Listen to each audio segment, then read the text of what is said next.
I'm here with UFC lightweight Abdul-Kareem Al-Selwady, who takes on Matheus Camilo this Saturday at UFC 321. Abdul-Kareem, how are you? Doing good, good. How about yourself? I'm doing good, thank you. I know it's been a frustrating road to get to this fight. You and I have talked a lot off camera, of course. What took so long? Because obviously you had that fight in February. You got injured first and then a couple of scrapped fights. Now we're here in October. But what took so long from February to October? So, funny thing is, the dream was to win that contender fight in 2023 and fight in the Abu Dhabi event 2 months later. That's exactly 2 years ago, you know. That didn't happen. I ended up fighting in March the following year. You know, I was doing really well in that fight, got caught, lost, and then got booked for Abu Dhabi. Later that year, I got injured in my spine, had to get recovered, got taken care of, took a fight for February in Saudi. Mm-hmm. My first opponent accepted the fight knowing that he couldn't fight. We found that out later. Okay. And then he pulled out like a month out, and then it took us about like 2 weeks to get a new opponent.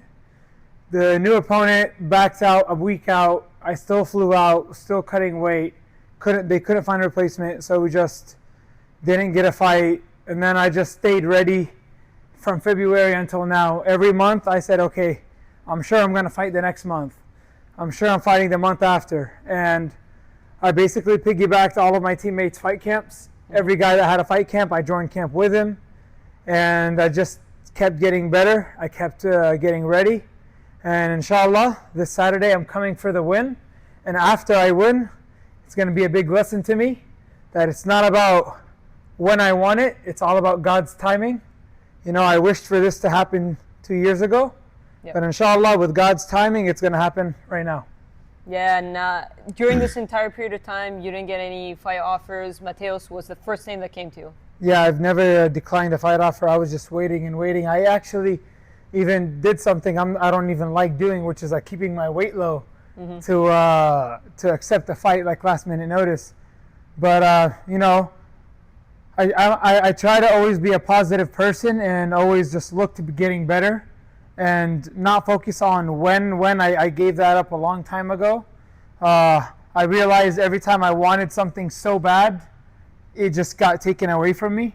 So I just let go of just how bad I want something, and I just kept focusing on being ready for the moment when it is to come. So this whole fight camp, I was training as hard as I can, but at the same time, I'm not like emotionally attached to this fight. Mm-hmm. I'm not making it the biggest deal of my life. You know, like even until now, I'm training really hard. My weight is on point, but I'm like, my opponent could pull out any second. Something could happen any moment, and whatever happens is God's will. So, inshallah, I make it into the cage, and my opponent makes it into the cage. And once that cage is locked, I know that the victory is mine, and it's time to have fun. How long did you know about this fight? Maybe beginning August, I want to say. Okay. Or maybe late August. Late August. I'm just getting the months. Something. I had a good camp. I had a really good camp because, like I said, you know, specifically, recently speaking, Stevie Wynn fought in July. Diego Ferreira fought in September. And I was really active sparring and all kind of training for all those camps. So the most important thing is, one, I've been training consistently, and two, alhamdulillah, I've been safe from injuries. So it's been a long, consistent just improvement. Yeah, and you get Matheus Camilo. How familiar were you with him when you first got him? Because he obviously defeated the guy that called his shot to get into the UFC, and all eyes were on him, and then Matheus ends up winning and they signed him. How familiar were you? Were you aware of kind of all this stuff? No, I do remember the guy that, you know, called Dana to get in the UFC, but I never followed what happened with him. I did hear that later he lost. I didn't know who he lost to, only to find out, you know, after I got this fight, when I was trying to find out, you know, who Matheus is. I watched some tape on him. I like the fight. I like the stylistic matchup, and I think it's going to be a good fight for me. All three of his losses have come by submission. We just saw you train with Diego, who's obviously very elite on the ground. Do you feel like that's your path to victory against Matheus? Honestly, I looked at his tape, and I'm not really focused on going for submission or going for the knockout or going for anything in specific.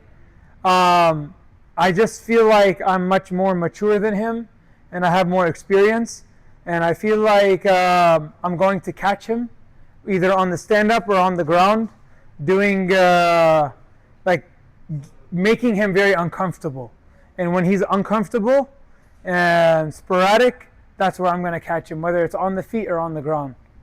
And you were booked in Saudi in February. Obviously, it didn't pan out here in Abu Dhabi at the Etihad Arena. Obviously, you have no issues fighting the U.S. You train out of the U.S. So, because we see a lot of fighters have the whole visa issues, not your case. Are you content to keep fighting in the Middle East? Look, I mean, I know I love fighting here because of my roots. You know, once it's all said and done and I win, it's a beautiful feeling to travel and to come here, have my father corner me. I haven't had my dad in my corner since 2019. So that's a very beautiful feeling. But to be honest, it's very inconvenient to come all the way here, you know, the jet lag and coming here early. I would very much prefer to fight in the States. But, you know, I want to be a very active fighter. So I don't want to have all my fights in the Middle East. So it would be nice to come fight here every year. You know, I want to fight at least 3 fights a year. Mm-hmm. So if I could fight, you know, 2 fights in the States and 1 fight in the Middle East, or just have here and there, that would be great.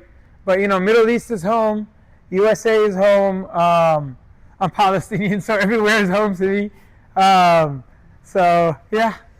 And what do you think was the reason why it took so long for matchmakers to come get you a fight? And I understand because a lot of people would complain about certain cards in the Middle East, like you guys don't have the Arab fighters and whatnot. So I see the effort here. They have Hamdi Abdul-Wahab. You're on there as well. Do you think it's that maybe that they realized there's an Abu Dhabi card coming up and it made sense to put you there? Or what do you think is the reason why it took them so long? Because like you said, you're at the gym all the time. You're cornering guys. They see you around all the time. So I think it is because I have a big fan base here. And I did speak with Sean once about this. And I was like, you know, hey, I live in the States. I would love to fight in the States.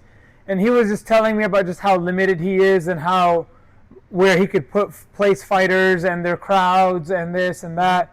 And I was like, look, like I'd love to fight, you know, in Texas, in the States, really anywhere in the States. And but I will be honest, you know, I'm 0-1 in the UFC so far, so I'm not yet at that point to make demands. So I'm looking to make a big victory, and then, you know, once your currency in the UFC is winning fights, right? Yeah. And the matchmakers, they love that and they respect that. So I just keep my head down. I keep training, I keep working hard.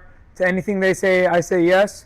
You know, once I start building that currency with the UFC, then I'm sure, you know, they would love to see me more often, whether it's in the States, in the Middle East. You know, right now they're going to Doha, Qatar. Like, my plan, inshallah, is to win this fight and then make a call someone out and fight before the end of the year. Doha is a little too soon, maybe, or? So I would love to fight Doha, but Doha already seems like it's overly packed. Right. I would love to fight in Doha. That would be nice. But realistically speaking, you know, the cards, how they're filling up, maybe we're looking at December. So we're focusing one thing at a time. Right. I'd like to win this fight, get my post-fight interview, and then we'll make that call out. Well, I'll leave you with one last one. What are your goals for 2026? I'm assuming activity will probably be your theme here. So definitely this Saturday, inshallah, will be the birth of my upcoming winning streak in the UFC, a long winning streak. I'd like to enter the top 15, you know, by end of 2026. I know that's a big goal, and I know how tough the lightweight division is, but I've just been so consistent. You know, I'm 30 years old, and I feel like I'm now in my prime, but I've been fighting MMA since 2012. So I have a lot of experience. I fought so many different guys. I train with so many different guys, and I have the motivation and the capability to, you know, fully focus and give it my all, whether it's training, nutrition, recovery. I believe I'm at that highest level, and that's what I'm looking to do. But like I said, in the UFC, you could talk, but the currency that you have is only winning. So I'm looking to win and just talk to the matchmakers after to just, you know, put me on that busy roster. Yeah, let's wrap up with this. You are the pride of Palestine. What is your message for your people? Stand strong, guys. You know, represent and fight in whatever way you can. You know, whether it's through fighting, through art, through sports, protesting, just raising your voice out there. Stay strong, and I'm doing this fight, and I'm fighting for you guys. Inshallah, we will be a free Palestine.